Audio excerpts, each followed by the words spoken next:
In the spring of 1998, a man walked into one of the most exclusive car dealerships in Beverly Hills. He was wearing a faded denim shirt, oil-stained jeans, and work boots that had seen better days. The salesman took one look at him and laughed. Within minutes, he would be physically pushed toward the door and told he didn't belong there. But here's what nobody in that showroom knew. The man they just humiliated was Jay Leno, host of The Tonight Show, the biggest name in late-night television, and owner of one of the largest private car collections in America. What happened next didn't just embarrass that dealership, it destroyed them. And the reason Jay walked into that showroom that day? That's the part of this story that will stay with you long after it ends. Before we go any further, drop a comment and tell me where you're watching from today.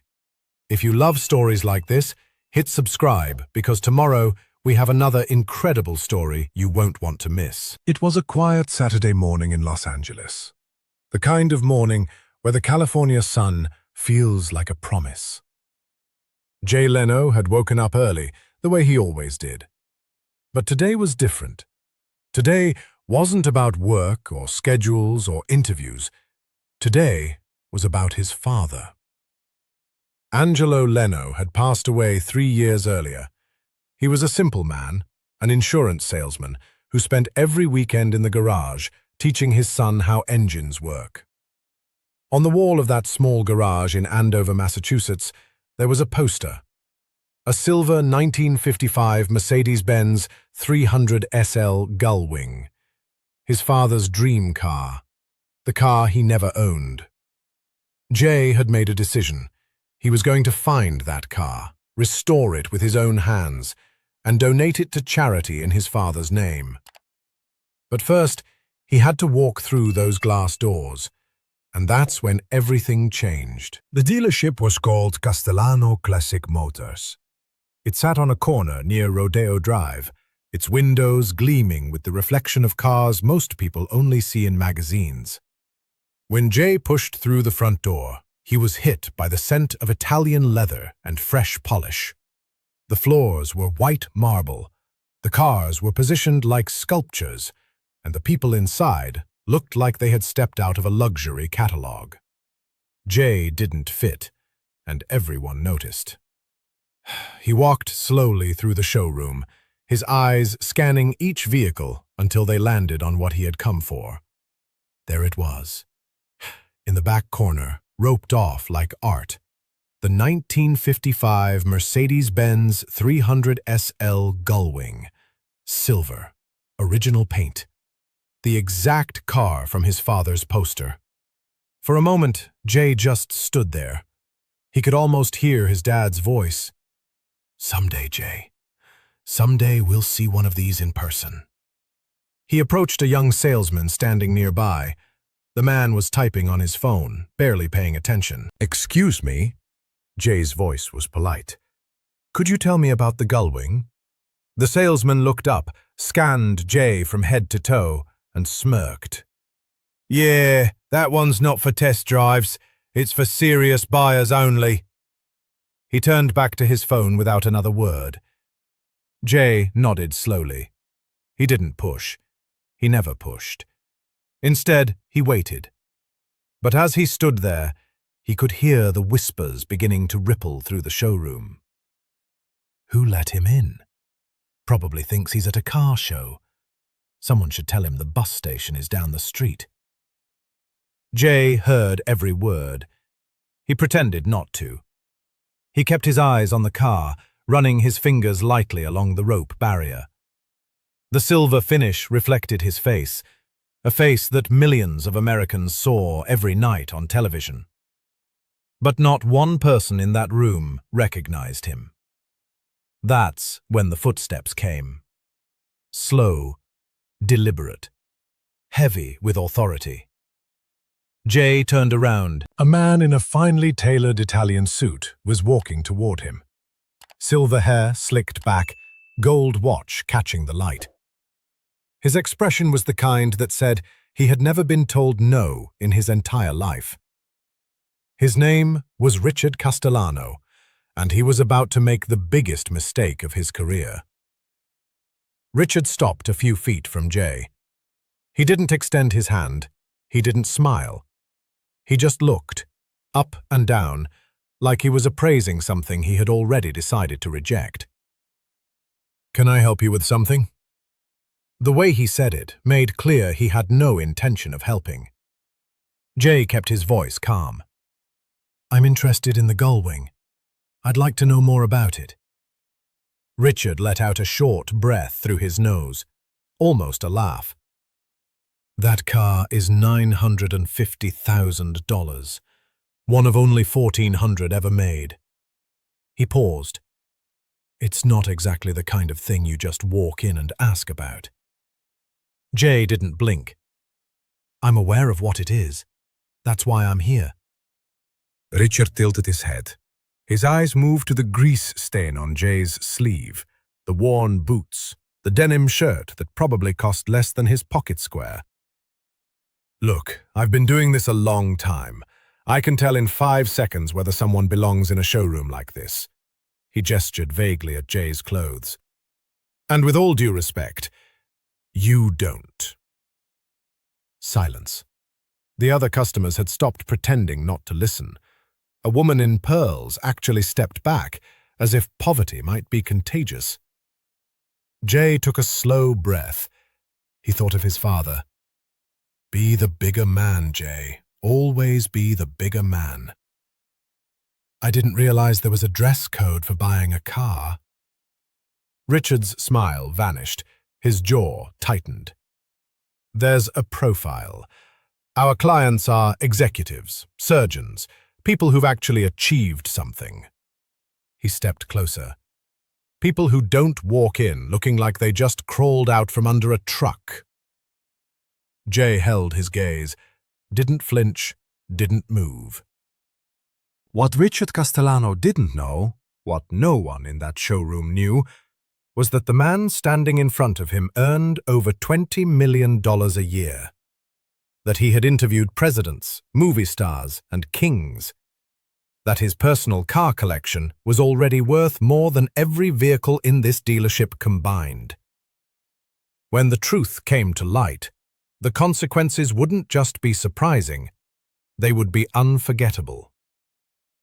If this story is hitting you in the heart, hit that like button right now, and tell me in the comments, where are you watching from today?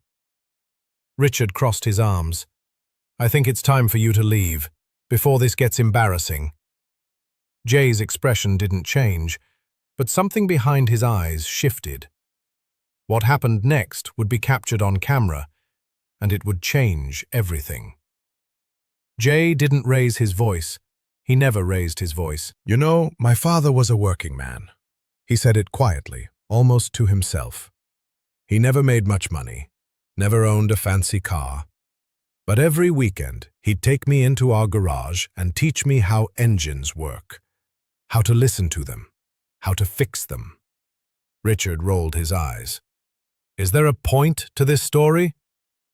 Jay continued like he hadn't heard him.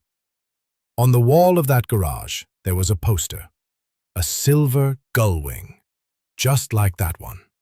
Jay nodded toward the car. "My father used to say that car was proof that humans could create something perfect. He never got to see one in person. He died 3 years ago." For a split second, something flickered across Richard's face. Maybe discomfort, maybe nothing. It passed quickly. "That's very touching, but this isn't a charity, and I'm not running a museum." He snapped his fingers at 2 security guards standing near the entrance. "Please escort this gentleman out. He's clearly in the wrong place." The guards approached. One of them put his hand on Jay's shoulder. "Sir, we're going to have to ask you to leave." Jay looked at the hand on his shoulder, then at Richard, then at the car one last time. He nodded slowly. "All right." He turned and began walking toward the door. The showroom was silent. Every eye followed him. Richard's smirk returned, wider now, satisfied. But then something happened. A young woman near the window had been watching the entire scene. Her name was Melissa. She was 24 years old, an assistant at a production company in Burbank. She had come to the dealership with her boss, who was browsing the Ferraris. But Melissa wasn't looking at Ferraris. She was looking at her phone, because she had been recording everything. And she recognized the man they had just thrown out. Her hands were shaking as she typed 3 words into the caption box. "That's Jay Leno." She hit post. Outside, Jay stood on the sidewalk. The sun was still shining, but it felt different now. Colder, somehow. He looked down at his hands, calloused, rough. The hands of a man who had spent his whole life working. He thought about his father again, about the poster on the wall, about the dream that was supposed to end today. For a moment, he considered going back inside, setting the record straight, watching their faces when they realized who he was. Instead, he walked to his truck, an old, dented Ford, and drove away. He didn't know that 3 blocks behind him, Melissa's video was already spreading. He didn't know that within 2 hours, it would be seen by over 1 million people. He didn't know that by nightfall, his name would be trending across the country. And he didn't know that Richard Castellano, the man who had just thrown him out like garbage, was about to lose everything. What Jay did next is the part of this story no one expected. And it's the part that made him a legend. By midnight, the video had exploded. The footage was shaky but clear. You could see Richard's sneer. You could hear his words. You could watch Jay being escorted out with dignity while the dealership staff laughed behind him. And the comments section was on fire. "That's Jay Leno, the Tonight Show host. Are they insane? This man has the biggest car collection in America, and they treated him like trash. I will never buy from Castellano Motors." The story hit every news outlet by morning. Entertainment Tonight, CNN, The Today Show. Headlines screamed the same thing. Late-night legend humiliated by Beverly Hills dealership. And the backlash was immediate. Castellano Classic Motors was bombarded with angry phone calls. Protesters gathered outside with signs that read, "Respect doesn't have a dress code." Longtime clients publicly severed ties. One famous actor released a statement saying he was selling every car he had ever purchased there. Within 72 hours, the dealership lost over $4 million in sales. Staff began quitting. Richard Castellano went into hiding, refusing to answer calls from reporters. But here's what made the story truly remarkable. Jay Leno said nothing.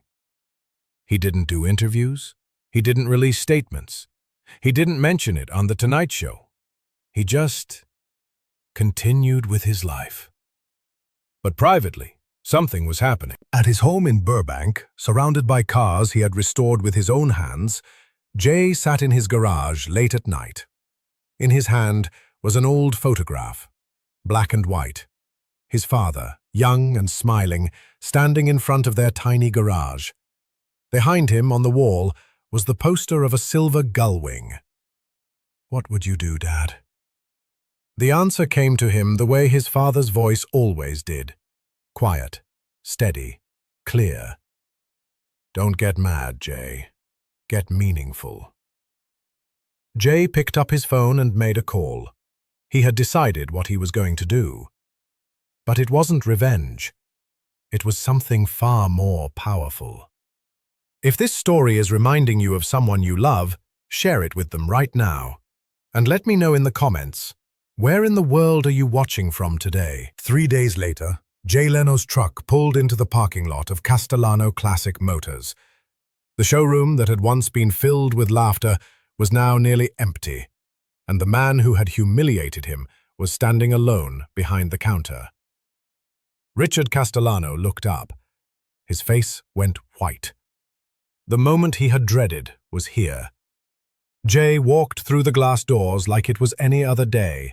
Same denim shirt, same work boots, same calm expression. But everything else had changed. The showroom was now deserted, display cases empty. Two of the luxury cars had "for sale" signs that looked desperate. Richard stood behind the counter, looking like a man who hadn't slept in days. Because he hadn't. "Mr. Leno," Richard's voice cracked. I want to apologize. I didn't know who you were. If I had known..." Jay stopped him with a raised hand. "That's the problem, Richard." He stepped closer. "You didn't know who I was, so you decided I was nobody. You looked at my clothes and made a judgment. But what about the next person who walks in here? What about the person who doesn't have a TV show, who can't fight back?" Richard opened his mouth, but nothing came out. Jay continued, his voice steady. "My father taught me that you can tell everything about a person by how they treat someone they think is beneath them." He looked around the empty showroom. "I'd say you told everyone exactly who you are." Richard's eyes were wet. "Please, let me make this right. The gullwing, it's yours, free, just please." Jay shook his head slowly. "I didn't come here for a car, Richard. I came here to tell you something." He paused. "Respect isn't something you save for people you think are important. It's something you give to everyone, because you never know who's standing in front of you. And even if they're nobody, they still deserve dignity." Jay turned toward the door. "I hope you remember that." He walked out into the California sunshine, but the story wasn't over. What Jay did next would inspire millions. Jay found his gullwing 3 weeks later, not at a luxury dealership, at a small restoration shop in Burbank, owned by a man named Tony Marchetti. Tony didn't know who Jay was when he walked in. He just shook his hand and said, "Let me show you what I've got." Jay bought the car that same afternoon, spent 6 months restoring it with his own hands. Every bolt, every wire, every piece of chrome, polished until it gleamed. Then he auctioned it for charity. The final bid was $2.4 million. Every single penny went to the children of fallen first responders. At the auction, Jay gave a short speech. "This car was just metal and rubber until this story happened. Now it carries something more valuable. The lesson my father taught me every day of his life. That kindness costs nothing. That respect isn't earned by your clothes or your job or your bank account. And that the way you treat people when nobody's watching, that's who you really are." The crowd gave him a standing ovation. Richard Castellano's dealership closed just 6 months later. He never worked in the industry again, and Jay Leno never mentioned his name, not once. Some lessons cost everything to learn, but the ones that truly matter most, they're free. You just have to be willing to give them. If this story truly moved you, subscribe right now. We have hundreds more waiting for you. And tell me, where in the world are you watching from today?